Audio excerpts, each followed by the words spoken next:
So, hi everybody, and welcome to Conscious Conversations. And today's topic is behind the scenes of a working mom. And I have with me Suparna Mitra, who is the CEO of Titan, the watches and wearables division. And I've known her for many years. I've seen her manage or balance both worlds of the corporate world and the parenting world.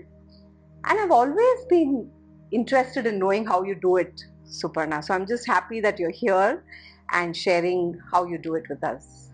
I'm also super delighted to be here. I think the more conversations like this happen, the more it'll help working moms. Yeah. So let's dive in, from the beginning. When you, I think, got pregnant for the first time, or the second pregnancy is a bit different because you already have your first child and you were a working woman then too, right? As when you had the babies. So can you tell us a little bit about how did you really do it with being pregnant and a full-time job? I think for the first child, I was in my 20s, and by the time the second child arrived, I was in my mid 30s. And frankly, that made a lot of difference because I think the first pregnancy I worked throughout, it was not very hard in the sense of I wasn't feeling unwell. Yeah, I was uncomfortable, and I remember my feet used to kind of bloat up, and I used to keep rushing to the washroom. But other than that, I had an easy pregnancy, and in fact, I went on maternity leave around 27th of October because the due date was 16 November.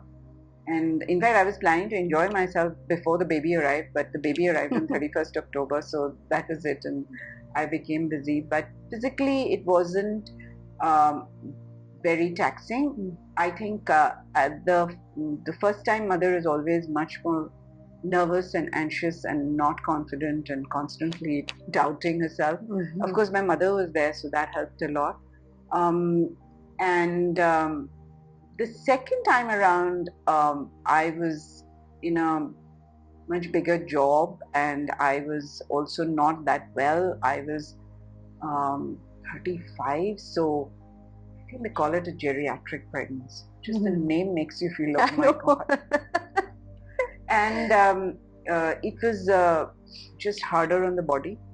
And I had some, I mean, actually, it was a little bit of a false alarm because they said that I may be having gestational diabetes because there was one time when I kind of fainted and all that, but it didn't turn out. They kept a strong this thing, but what happened was that I took 2 months off from before and the second time was like a planned C-section because of other complications. So the second time around, the whole pregnancy journey was physically much harder for me. But I think mentally I was more relaxed because I knew that, the baby will come and I knew what will happen. So I knew what follows after that. Yeah. So, I mean, this is kind of hard, right? You would have had to make some changes at home or the way you work. Like, how did you support yourself during it? So I've always had a very good household help support system. In fact, both my parents and my in-laws were not in the same town as me, so I never had that backup. I know a lot of people, working moms, have that. If you have that, that's great. For me, it was always about getting in the right nanny and housekeeper and trusting them. And touch wood, it worked out really well for me. So I think one of the things that one decides pretty early is I'm not going to, attempt to participate in a bunch of things. It's not my priority. So I think for a long time, a lot of socializing, doing other activities. No, once the babies arrive and then they start going to school, it was always work, and I would come home and I would spend time with them, and weekends are focused on them. So it's what you prioritize. If you try to do many other things, you will just simply not be able to do it. And I think, I just stopped cooking. I don't need to cook. Somebody else can cook. That is in India, with the kind of support staff that we have, that is a that can be delegated, and whatever can be delegated, you should delegate. But actually being with the child, playing with the child, making them do homework, just listening to them, that cannot be delegated. So then you be present for that. Yes. I mean, I think we will talk about the nanny part of it, because I've seen how well you have told the support what is the requirement. So we'll talk a little bit about that later. But just to go, when did you stop working for your? I had my first child on 31st October 1997, and I worked for about 8 months after that, and I think I quit in August. Okay. But that was more because we were going abroad as a family, so I quit, and then I spent the next 2 years at home. Then I joined back, and then my younger child was born in August 2004. And this was the one where pregnancy was a little, so I took off, I think, on June and July, and then August, September, and I went back to work in October. But eventually, even that job I left in March 31st, then following year, 2005, and I was at home for about 8-9 months. So for both the children, I have taken time off, and it was good. I think it was good for the kids, but I think more importantly, especially for the second one, I needed it. I was spent. It was very hard, the whole pregnancy, childbirth, recovery, and also I was at a more senior position, so it was there was a lot more pressure at work, and it was simply not worth it. So I took a step back, took a break, and then I joined back. And when you got back, did you feel that you had to do something more to get into the stream and with what is happening, or how did you keep yourself still? So by the time I had already worked for about 10-15 years, so I was not very young, and I don't know, I was always strangely confident that when I get back I will find a job, and I did. It came at its own time. I was also not getting very stressed about it. I was working on it, and also I think I had made enough contacts and had worked on a certain reputation that people knew what I was capable of, and they would reach out. When you became a working mom, like when you went back after your parental leave, what was the most surprising thing for you? Was there something that surprised you in terms of your own managing the children and work for the first time when you went back? I think most things were exactly what I'd expected. I don't think it was more of a surprise. I think it was about the planning. It is about planning your day, your child's day, the support system. The more you plan, the less disasters will happen, and the more you will feel comfortable and at peace. So, like, I would make the lunch for the kids, so I need to plan from the day before. This is what I'm going to put in the lunch boxes, etc., etc. Then getting the kids ready, planning your day, that at this point they will leave the house. They would leave the house at 8, and then I would quickly get ready and I would leave the house at 8:45. So, and also when they come back, the planning of, like, the nanny would pick them up, and then they would have this snack. And of course, once you go through a certain planning cycle, then you know that it works. And if there are things that are not working as per plan, you know how to back up. I think I also planned on this. So I had 2 household staff at any point. One was the main nanny, but I always had a cook, and both have been there with me for 20 years. And now the kids are grown and gone. They actually, I don't know, they nanny me, I think.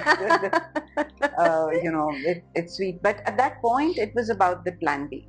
That if for some reason this lady doesn't turn up, and she also had children of her own at similar age, and she was also a working mom, right? So you have to be sensitive to the other working mom.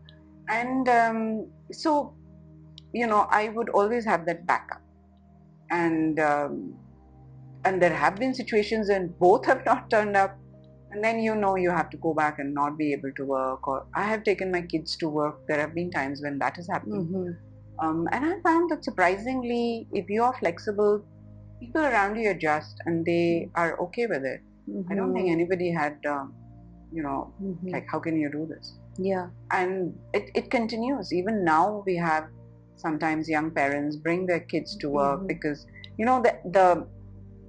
the endless summer holidays can sometimes become a problem. Yes. So then you have to plan for summer camps. Mm-hmm. And then you have to say, okay, this is what this summer camp is from 11 to 1, and they come home, have lunch, and the rest a little.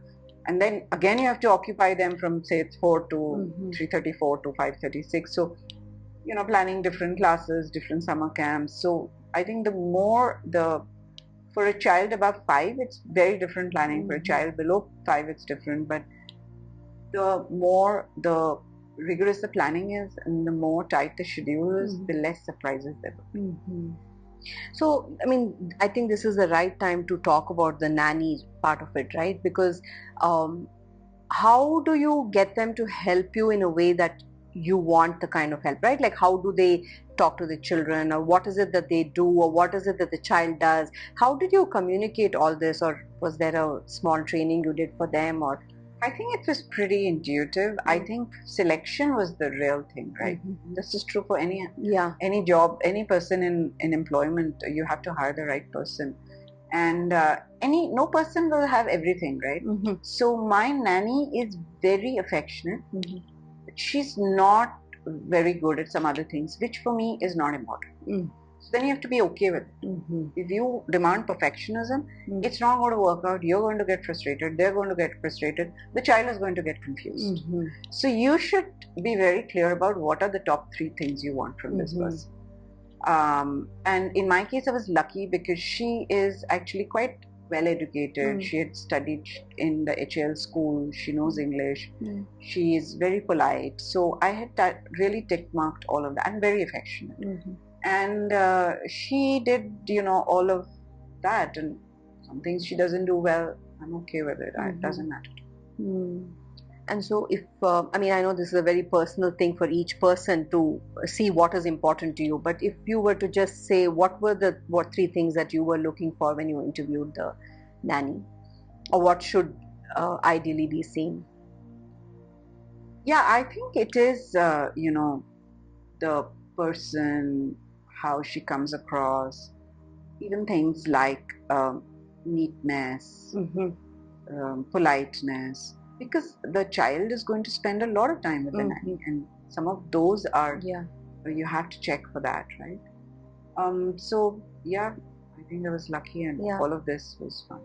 And I think here's one thing is worth talking about, because may not be everybody, but some people come from a generation where this itself is a shift that they're making, like to employ a nanny to do this thing. So did you have a kind of a restriction from within you, or you just were open to it, or what did you do to become open to this support?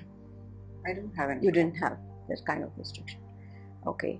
So that interview will set pace who's coming, and then you just go by. Honestly, I didn't have a choice. So I didn't. I'm making it sound like it was very, very well structured. It was pretty chaotic because I had planned to join back work on 1st of Jan, and my earlier nanny quit on, I think, 25th December. Okay. And then I had to call back my company and say, I'm really in a situation where I need to find a new nanny. And then I think I saw 2 or 3. One was really bad. And I suddenly remembered, because I felt she was very hard with not with the children, just in general. I found her hard, not soft. So I was like, no, this is not going to do. And then the second person who turned up was this lady, and she had worked for somebody I knew. So it worked out, and then but I was desperate. It was not like I had 6 resumes and I was doing some chart of who's good and what. Finally, it's an intuitive decision. And of course, the child getting along with the person also. In my case, my older child was already 7, and she was quite independent. And she had a full, day's schedules. The baby was then one and a half. I think she was 1.5 and then. And she was also going to a play school from 9 to 12, if I recall right. She was also well adjusted to others, quote unquote strangers, others, not family members, but other people. So she knew, And at that age, the attachment is just formed. Yeah. I don't think a 1.5-year-old child is thinking so much. If anybody gives them space and affection and care, they will attach themselves. Yeah. So, can you share a moment where you felt that this balance was overwhelming? Because I'm sure there would be moments where, even though you have a support system, especially when children fall sick or maybe something. I think the from the children's lives, it is about sickness. It is about exams. And from your own professional life, sometimes there are some very important meetings or unavoidable travel, unreschedulable travel that can become stress points. And yes, I've been through enough and more of those. I particularly recall, and this was when the kids were much older, like I think the older one was in class 10, and she had some mild fever, and then she became better, and I was like, okay. And because there was a lot of dengue going around, we said, let's just get it tested, and she tested positive. And I remember I was addressing like 100 people, and I got this message saying that she's tested positive. This was at 9:30 in the morning, and I had a whole day session. So I just explained to them that my daughter's tested positive for dengue, and I need to take her to the hospital, and I delegated it to the next person, and he said, we'll take care. I don't think anybody else remembers this after 12 years. I'm the only one who remembers. And I think sometimes it could be that it is a very important thing that only you can do it. In corporates, if you're an entrepreneur, it becomes harder because you have a smaller team, and frankly, you are indispensable. If you're in a large organization, frankly, nobody is indispensable, and there are layers of people that can support you, and it happens all the time. And there have been times when I've gone. I remember a time I was in Bombay, and I had planned to take the 9 o'clock flight back and reach home by 12 midnight, and I missed the flight. And the next flight was at 3 a.m. I didn't tell the kids that I had missed the flight because they would have anyway fallen asleep. So when I finally entered the home at 6, I didn't know. Doesn't matter. Yeah. So I mean, these very examples that you're given, right? The one thing that is like, it's so much of uncertainty, something that just shows up and things change. So a lot of unplanned stuff, and for that you need a calmer nervous system, a calmer self-regulation is such a big thing. So what will you share about that? Like, how do you work on it, and how was that possible for you? Like, just listening that your child has dengue can send you up the roof, right? Like, so how did you consolidate? I think I didn't think so much at that point. I think the whole maybe 18-20 years from the time the first child was born to, actually it is more than, it's almost 25 years because they're 6 years apart. Yeah. I think the last few years were probably different, but when the kids are young, you are just in a trance. I call it the domestic trance. You're just going from day to day. You're going from weekday to weekend. You're just going from one financial year to the other. The same time is when they go from one class to the other. They do the exams. And it was just a rhythm. Yes, there are times when you will get overwhelmed. I don't think at that point I was doing anything. I didn't have time to do anything outside. The one thing that I've always done is walk. So walk for half an hour, at least 5 days a week. I think that walk is important to kind of balance yourself out, to also kind of shed a lot of energy. Much of it probably is negative or worrying, all that. So that's the one thing I've done. It was much later that I started doing morning meditation stroke reflection times because I just didn't have the time. Like I would wake up at 6 and then I would, one after the other to, have your tea, wake up the children, get their food ready, give them breakfast, get them out of the door, you get out of the door. You don't have the time. But I think all of us have our own inner reserves, and we also have our own times when we decompress. Mm-hmm. And that's where, for example, I used to not hardly is the wrong word, I would be very content being at home, not socialize too much, because that's adding extra, it's taking away time from both my me time as well as my time with the kids. So what does me time look for you, like especially with such a busy schedule with the kids, and especially when both were there, right? So what did I think it would be the walk time, it would be shower time. Yeah, just make whatever you can into your own me time. Yeah.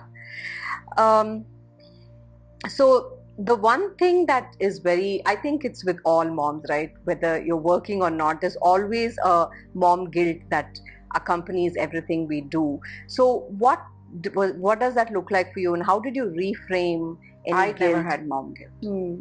I think we should stop talking about mom guilt. We should just stop. The more you talk about it, the more substance you're giving. Moms have nothing to feel guilty. Have you ever heard of dad guilt? Yeah. Where are the dads? Why are the dads not feeling as guilty as maybe they should? I'm not saying all dads do. I think it's not a thing. Moms are burning themselves at both ends. Why would I feel guilty? What else can I do? Yeah. I think, and I did the best I can. Yeah. I was the best mom that my girls had. It is hypothetical. What other mom would have been better for them? No other mom would have. I'm the perfect mom for them. They are the perfect children for me. So I do not subscribe to the idea. There will be times when you're confused, you're stressed, you feel bad, you want to be at two places at the same time, which is physically not possible. But you're not the only one in the children's lives. Where are the others? They have to show up. You have to, tell them to show up. Even that is a problematic statement. Why do you have to tell them to show up? So I think I felt that I did everything. And I feel now that I should have done less and been more. Just been. But I didn't know then.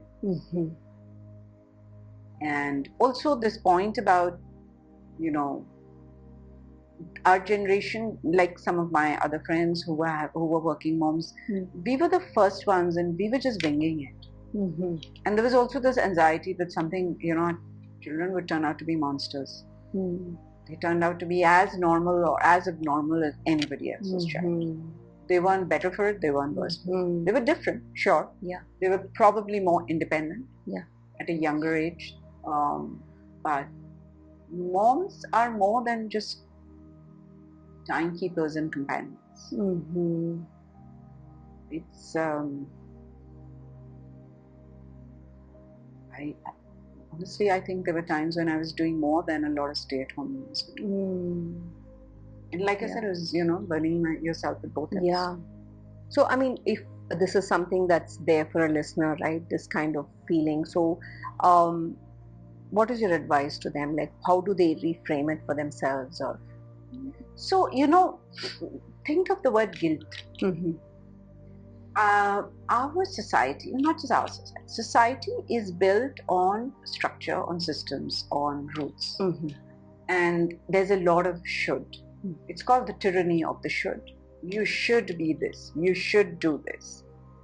In our entire lives, you should, study, and then you should get a good job, and then you should marry, and then and by a certain age, and then you should have you should have 2 children. All of it is absolute. It's a construct. It's a human construct. It doesn't really need to be like that. You can make your own shoulds.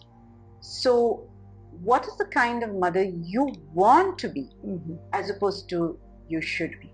Where does the should come from? Should comes from what you observed or what has been told to you. Yeah.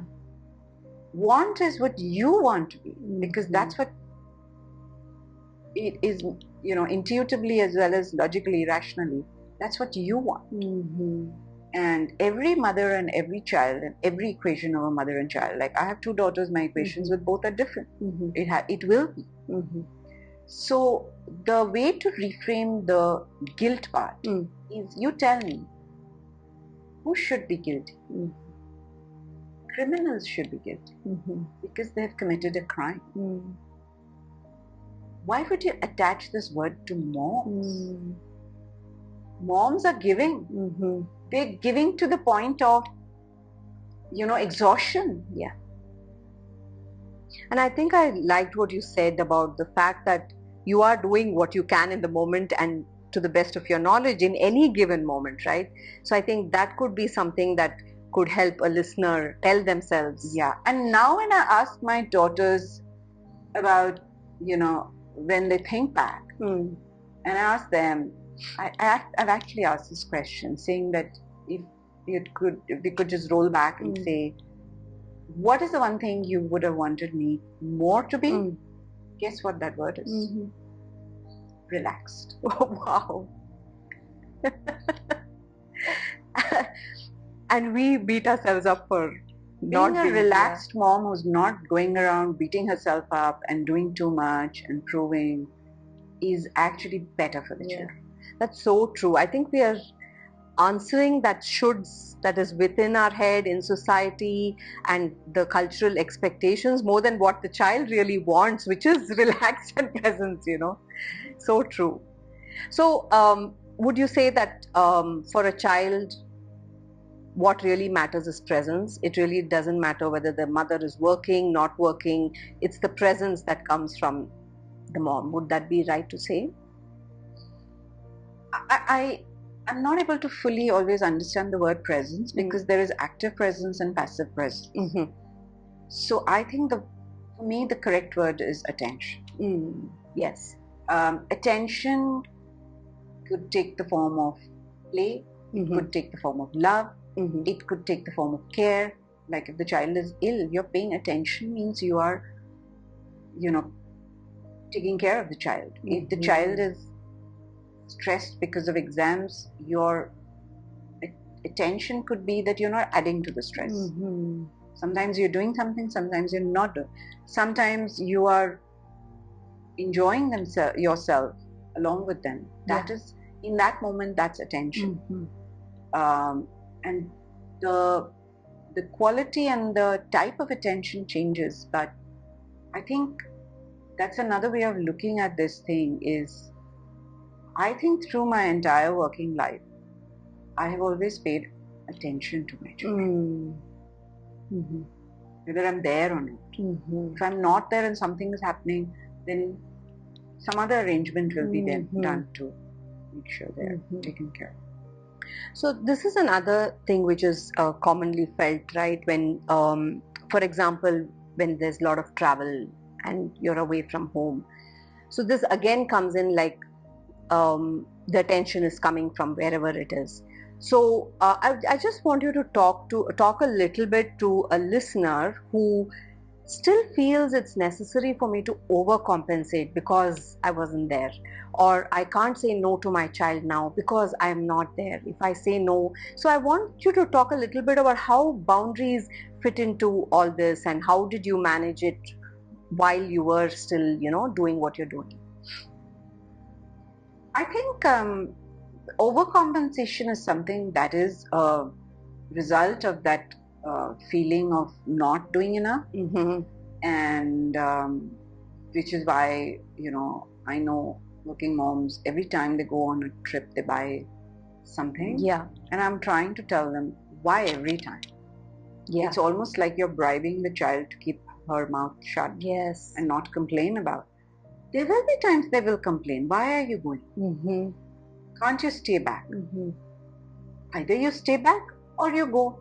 In both circumstances, you have to explain to yourself and to the child, to whatever understanding that the child has depending on the age, why you're taking the decision you're taking. And here's the thing, if you're always staying back, it's a problem. If you're always going, it's a problem. And I think all of us know that there will be times when there is a job to be done and there is a responsibility and accountability and you do need to go. But there will be times when, it's not like the child is ill or anything, but the child is just saying, can you please stay back. Stay back. something will fall on the other side. Somebody will be unhappy. So you take this thing of who do you want to make unhappy on that particular day. As long as you're not making one person unhappy the whole time and the other person happy the whole time, because then you are basically you'll have to give up. Yeah. And I think also the middle me, like what is it that I want to do? Middle will get squeezed out like crazy. Yeah. So, I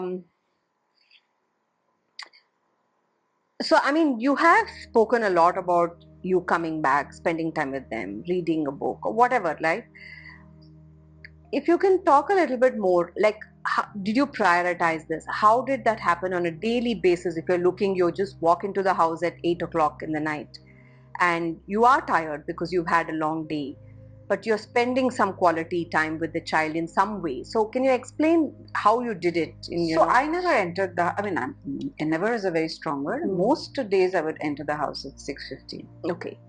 And I recall I have always, not always, I've had bosses who would schedule meetings at 6:30 and 7. So no, this was much before. So I've not attended. And there have been times when I said, please do not have this meeting with my team when I'm not there. That's not okay. And I remember I had one team member, he used to call me Cinderella. He said, like, Cinderella used to run home at 12 o'clock. At 6 o'clock, no matter what's happening, you will just go. And people started respecting. And after a while, respecting in the sense that they knew that's my boundary. You want a meeting with her, then please don't schedule at 5:30, 5:45, 6, 6:50. It's not okay, why? If that, and then people align. It's not like you have all the time from 9 to 6. Why couldn't we take the time then? We can take time off at lunchtime or whatever. Or we can do it tomorrow morning at 9. So what I'm saying is I'm making it sound simple. It was hard. Because not everyone gets it. Most people don't get it.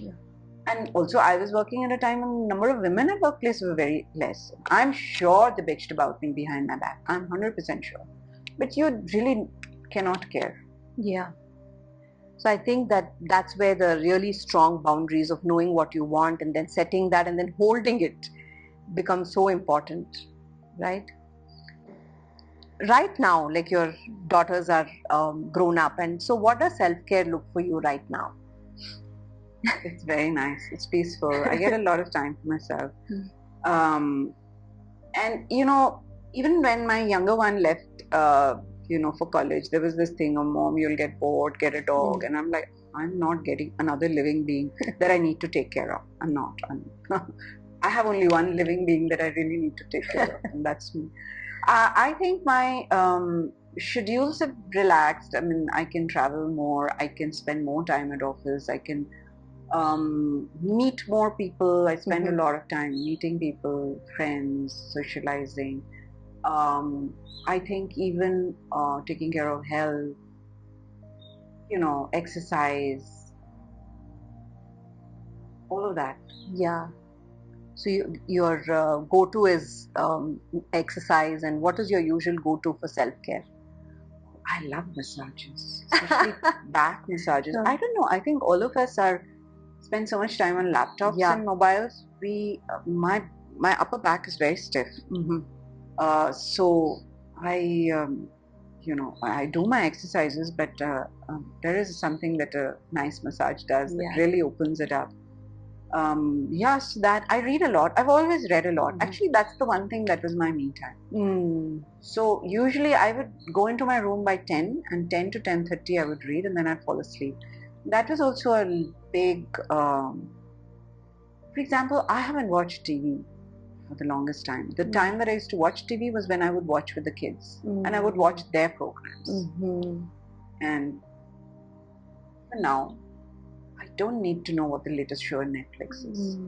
I don't get caught up in that. And there are times when everybody's discussing X, Y, Z. I have no idea, but I can act that much to say, very good, to have no idea what they're talking about.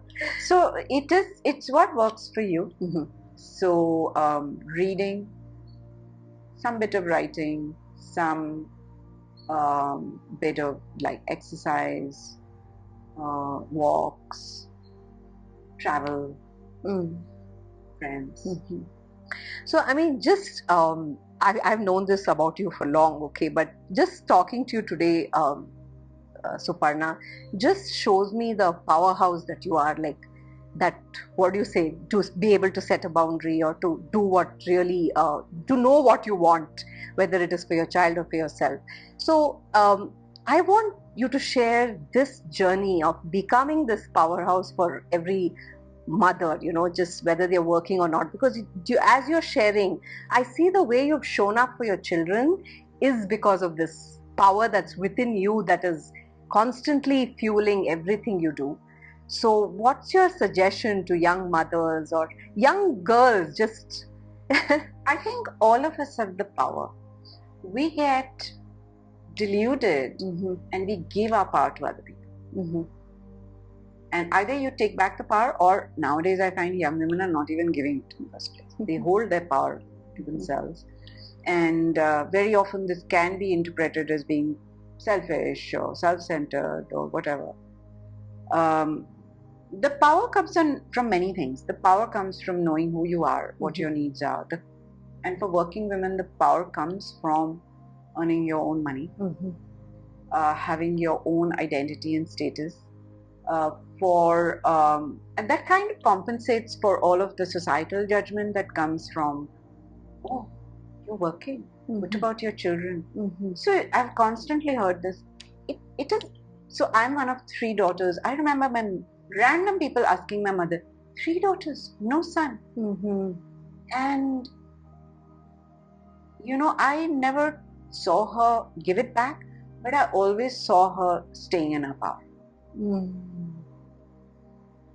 How did that look like for you as a child who saw it, that power? Because she didn't really explain anything. She would say, yeah, I have 3 very nice daughters. Like, no reaction.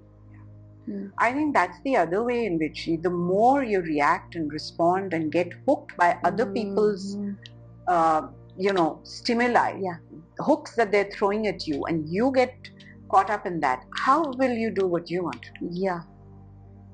Yes. And some of these other people are devious. Some of them are themselves unconscious. They have no idea why they are doing it. Yeah. They are ruled by their schema of shoulds. Yes. They are so driven by their legacy of shoulds that they cannot see any other way. Yeah.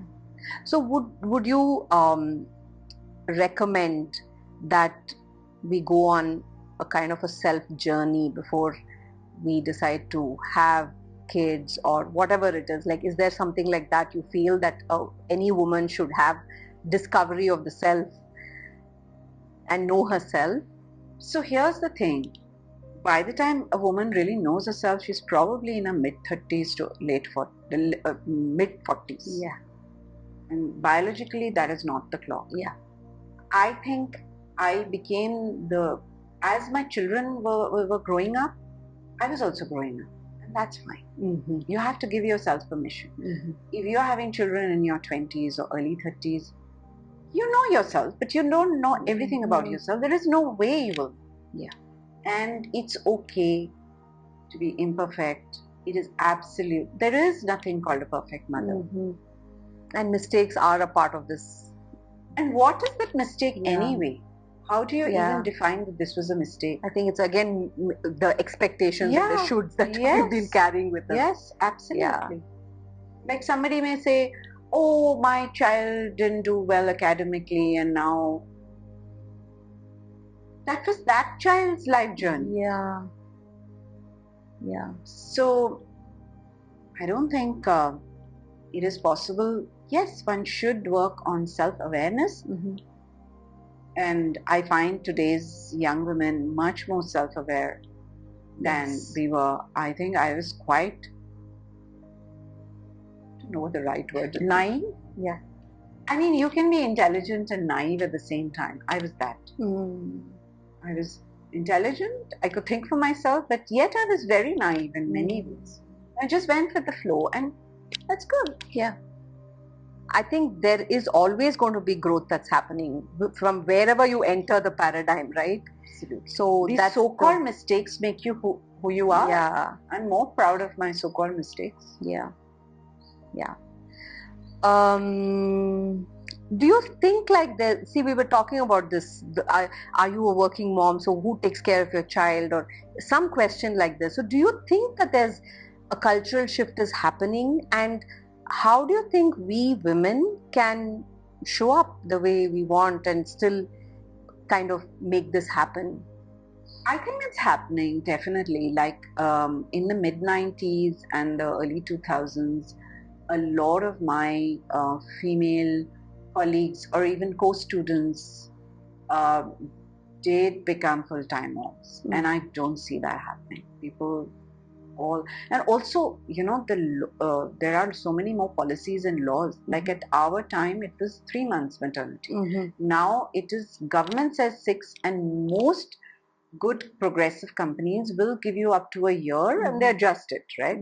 So I think that is one. Number two, companies are also doing a lot about making sure that women come back from mat leave and don't go off, because honestly it's a lot of talent.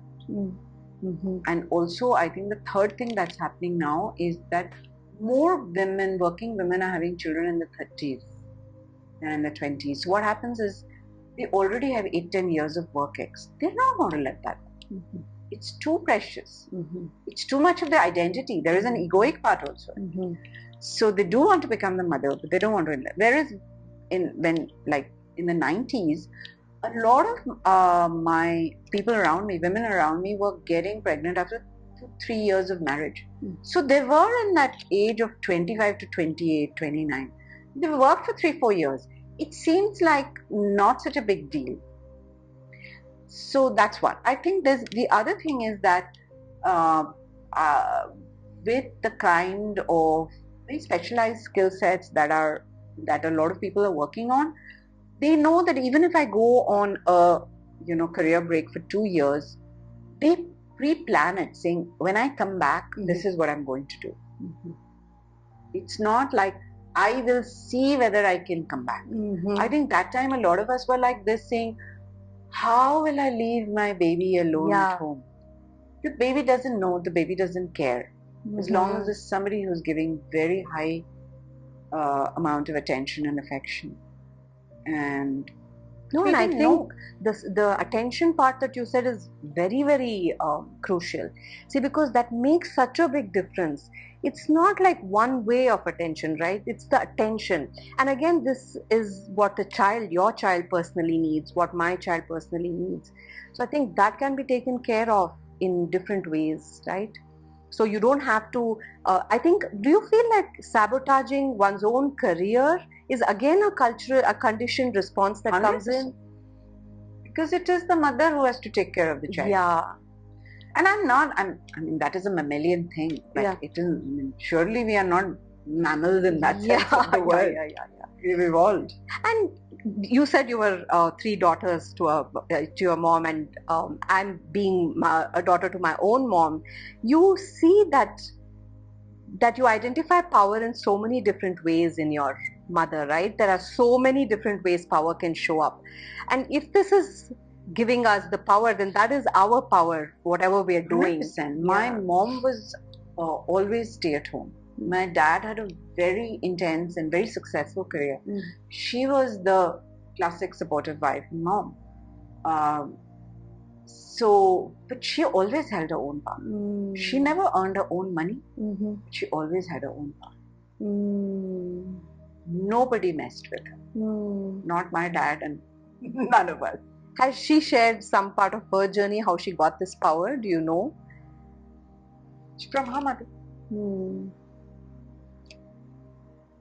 You know, the matrilineal chain is a very strong chain. So I'll tell a little something about my grandmother. My maternal grandmother was 17 when she got married. She had never gone to school, but she knew how to read and write in Bengali. And she used to read quite a lot. And then she had 3 children and all of that. And then when my mother had finished her class 12, they used to call it inter, then the elders in the family were like, let's get her married. And my grandmother, who had never gone to school, and who was very docile and obedient, just stood there. And that's probably this is the first and only time she stood and told her father-in-law and her husband, my daughter will finish her graduation before you get her. And my grandmother was 4 feet 11 and frail and small, and she was quite a pushover and everything else. But this one thing she didn't give up. This is the matrilineal chain of power that we need to acknowledge and we need to respect. And you also have to accept that in her circumstances, what she did was so brave. Yeah. And so in many ways, where I am today is because my grandmother took that stand. That allowed my mother to be highly educated. That gave her the power. That gave me the power. And I give my power to my daughters. And just as you're talking, what comes to mind is like, even the phrase like working mom is questionable because every mom is a working mom, 100%. right? It's just that they are getting paid. Yeah. So I think the takeaway for me right now in this, I still have a few more questions for you, but the power, that is somewhere I want to just dwell in for another moment, because I find this really true. In my own life I've experienced, and I find this so true that it's a passing down from generations of this, and it's not about work, it's not about money, it's a power in oneself, right? Am I right? That's the essential truth of Shakti. Yeah. Wow. I'm just thinking, is there some practice that they were doing, or just living life and getting that? Living life. Yeah. Living life powerfully and fully for this moment, I guess. Right? Because they've had hardships too. God, unimaginable. Isn't it? And not with the education and the options that we have. Absolutely. Wow. That is so powerful. Just sharing it makes you feel. So that's something that happens, the hand-me-down happens to our children. And if there is a blockage, why would you think that there is? Why is this power not flowing through us?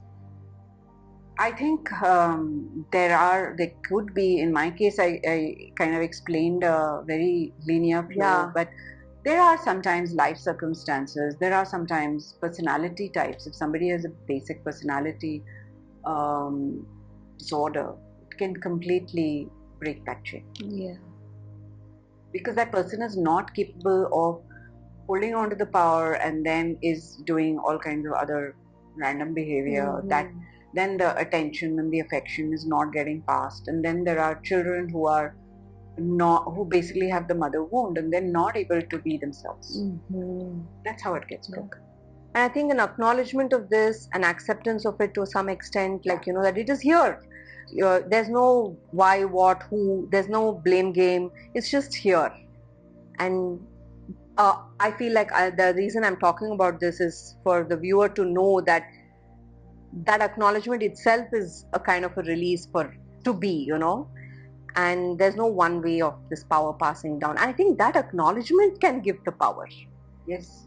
Isn't it? Somewhere there's no resistance that why am I not able to do this, right? I'm not able to do this for various reasons, knowing that. Okay. What do you think is in a society, what do you think is kind of a real good place to be when it comes to accepting all this? Like, this is how it is. There's no I give you permission or I request you to take care of my child while that is your child too. And where do you see it? I don't know. I feel personally it may take a couple of generations more to have real equity and real respect, because we are also talking, all of the experience I'm talking about in a very progressive family. Yeah. And the reality of India, for example, can be quite horrific. Mm-hmm. So it may take, but I mean, ideally, in an ideal world, everyone is respected for who they are Mm-hmm. and what they do. Mm-hmm. And there is no judgment, and there is appreciation all around. It's a very Yes. idyllic and idealistic scenario. But even if we can create islands of that around us, it's a lot. That's all we can do as Indians.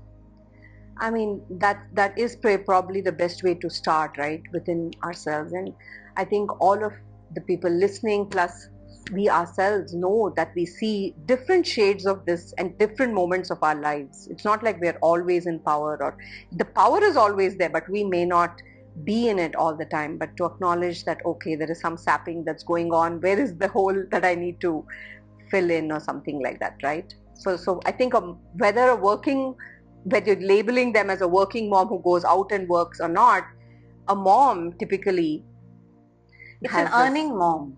Yeah. I think that's that's a more apt phrase. Everybody is working. All moms Yeah, are working. yeah. So if you could go back and speak to yourself in the first year of your own motherhood, what would you say to yourself?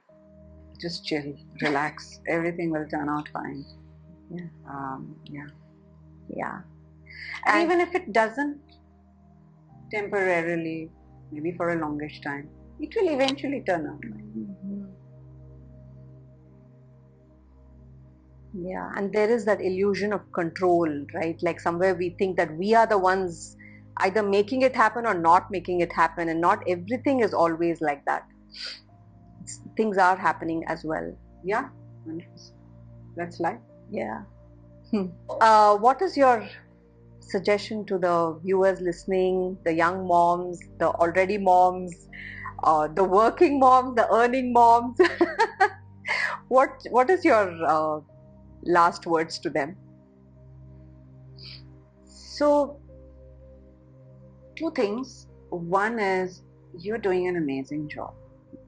You don't need other people to tell you that. And other people may not even tell you, and that's fine. If you're lucky, they will. Family members, the kids. Sometimes the kids don't say it, it's fine. Mm-hmm. Sometimes they say it much later when they become parents. Mm-hmm. And that's fine. Mm-hmm. But you know you're doing an amazing job. Just, be there in that. Mm-hmm. If for some reason you're finding yourself not doing an amazing job, is when the second part comes in, which is that you've given away your power for some reason. So then you have to claw it back. But it's actually better if you stand in your own power most of the time.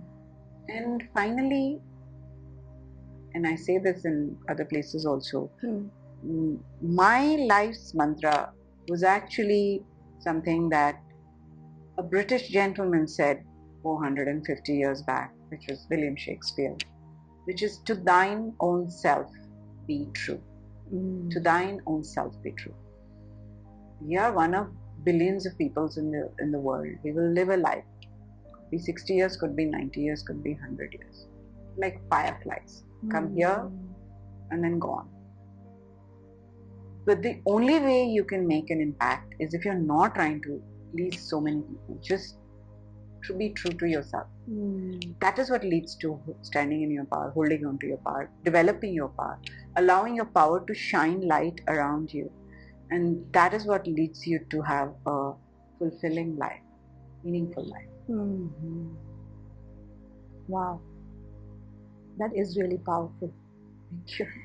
Thank you so much, Suparna, for doing this. I mean, I'm not surprised at all, because if you guys were here, you would see what I mean, but I can actually feel the power. I mean, honestly, it's transmitting here, and I'm so glad I could share the space with you. And I've never spoken to you about these things, where this kind of deep conversation, to know who you really are, it's like, and this is so beautiful. I'm sure we can have many more such conversations, maybe recorded, maybe not, but it'll be great to have this going. So thank you so much, and I'm sure all of you feel the power right where you are. Tap into that power and live your full life, and see you again on another conscious conversation sometime soon. Thank you. Thank you.